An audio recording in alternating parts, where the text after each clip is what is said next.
Assalamualaikum warahmatullahi wabarakatuh. Perkenalkan, nama saya Brian Alfa Shevchenko dengan NIM 152011013019.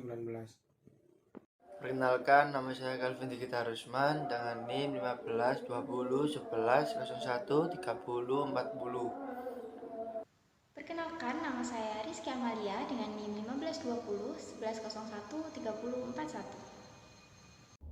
Perkenalkan, nama saya Dewi Ayu Nurul Anissa Salsabila dengan NIM 152011013048. Perkenalkan, nama saya Nabila Jovita Iman Putri dengan NIM 152011013050. Di sini saya akan menjelaskan tentang pendahuluan. Yang pertama yaitu perdagangan internasional dalam perekonomian setiap negara memiliki peran yang sangat penting dan memberikan dampak yang positif bagi setiap negara. Berbeda dengan perdagangan domestik. Perdagangan internasional ini itu melibatkan dua negara atau lebih dalam kegiatannya, yang di dalam pelaksanaannya tersebut terdapat peraturan dan syarat yang harus ditetapkan di dalam kedua negara tersebut atau lebih. Dagangan yang melibatkan negara lain atau lebih itu juga dikenal sebagai kegiatan ekspor dan impor, yang dimana hal ini memegang peranan yang sangat penting dalam kehidupan bisnis di dalam negara kita.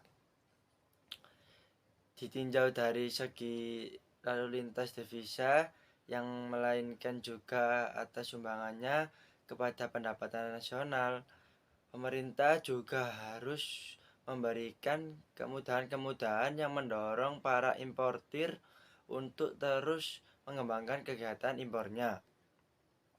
Indonesia juga merupakan negara yang kaya akan sumber daya air, dengan mayoritas masyarakat yang memanfaatkan dengan melakukan budidaya tambak ikan, yang sehingga membutuhkan plastik tambak atau geomembran yang sangat tebal dan mampu menampung banyak air yang tidak menyebabkan bocor.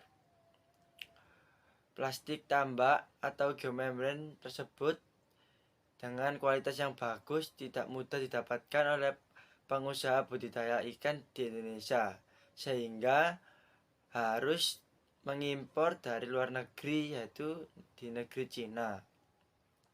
Semakin banyaknya pengusaha yang melakukan kegiatan impor, maka hal ini juga memberikan dampak pada bisnis freight forwarding yang juga ikut berkembang sangat pesat di negara Indonesia, yang menyebabkan karena adanya era perdagangan internasional yang sekarang ini arus barang masuk dan keluar sangatlah cepat. PT Link Pacific Indonesia atau Bluesea merupakan perusahaan yang berdiri pada tanggal 3 Mei 2006 sebagai perusahaan freight forwarder atau yang lebih dikenal sebagai NVOCC, Non-Vessel Operating Common Carrier, yang dalam bahasa Indonesia disebut sebagai pengangkut umum non-kapal, serta perusahaan yang melayani dalam bidang jasa ekspor dan impor.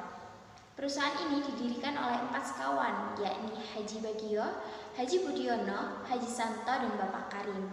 Pada awalnya, perusahaan ini bertempat di EPW Building, Tanjung Priuk, Jakarta Utara. Seiring berjalannya waktu, perusahaan ini memiliki 5 kantor cabang yang tersebar di seluruh Indonesia, yaitu berada di Cikarang, Semarang, Surabaya, Bandung, dan Medan. Kemudian ada 1 kantor cabang lagi di luar negeri, yaitu di Malaysia. Secara garis besar, rangkaian kegiatan impor geomembran dimulai dari yang pertama, pihak forwarding menerima dokumen dari eksportir dan dikirim ke pihak PPJK untuk dibuatkan PIB. Setelah PIB sudah jadi, PPJK mengirimkannya ke forwarding yang kemudian dikirimkan ke importir untuk dikonfirmasi. Yang kedua, setelah PIB dikonfirmasi, maka PPJK mengirimkan PIB ke Bea Cukai untuk mengeluarkan billing untuk dibayarkan oleh importir, kemudian menunggu respon dari Bea dan Cukai. Yang ketiga, setelah mendapatkan respon jalur merah, lalu menggunakan pengajuan dokumen di kantor Bea Cukai. Yang keempat, kemudian melakukan fiat dokumen di TPS dan melakukan pengumpulan dokumen ke pelayanan SPPB. Yang kelima, setelah mendapatkan job slip lalu diberikan kepada petugas lapangan untuk menyiapkan pemeriksaan barang tersebut. Yang keenam, setelah diperiksa, kemudian barang didokumentasikan dan diambil sampel 30 cm. Lalu melakukan tanda tangan di bagian pelayanan sebagai bukti bahwa pemeriksaan telah selesai. Yang ketujuh, setelah mendapatkan respon surat pemberitahuan pengeluaran barang, kemudian konfirmasikan ke importir kapan barang akan dikeluarkan. Yang kedelapan yaitu, setelah mendapatkan konfirmasi dari importir, maka pihak operasional impor menyiapkan tracking. Kemudian, pihak operasional impor melakukan pengecekan letak kontainer. Lalu yang kesembilan, yaitu apabila semua sudah siap, maka tracking akan mengangkut barang impor ke tempat importir. Untuk pihak importir, sebaiknya melakukan pembayaran terlebih dahulu kepada pihak eksportir agar tidak terjadi kendala pada saat proses pengiriman dokumen. Lalu untuk pihak eksportir, sebaiknya untuk menyelesaikan dokumen-dokumen yang diperlukan dengan tepat waktu, sehingga apabila barang telah sampai di wilayah pabean, importir tidak akan dikenakan biaya penumpukan akibat keterlambatan dokumen. Penanganan kegiatan impor barang merupakan rangkaian kegiatan yang dilakukan secara sistematis dan terarah guna untuk menjamin pelaksanaan kegiatan agar berjalan sesuai dengan yang diharapkan.